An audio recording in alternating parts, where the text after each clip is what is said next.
Hey guys, it's me Eddie here, and I'm going to show you what powers my 77 Dodge here. If I can find where it is, it's a Chrysler 318. It's a little tricky on this one though. I haven't popped the hood in a month. No, it's been a year since I popped this one. I found it earlier. You have to access it. That should be the hood. There we go. Don't mind that. There she blows. There's my 318.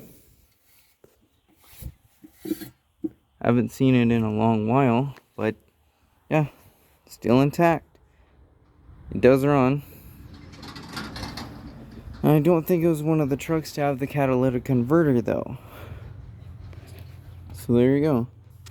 It's a Mopar 318 small block from a 77 to 78 late model truck. It still works. We just don't have battery or anything else. So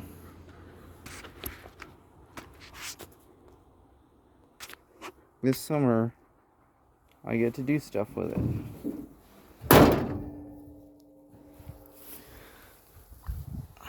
So that's all for now.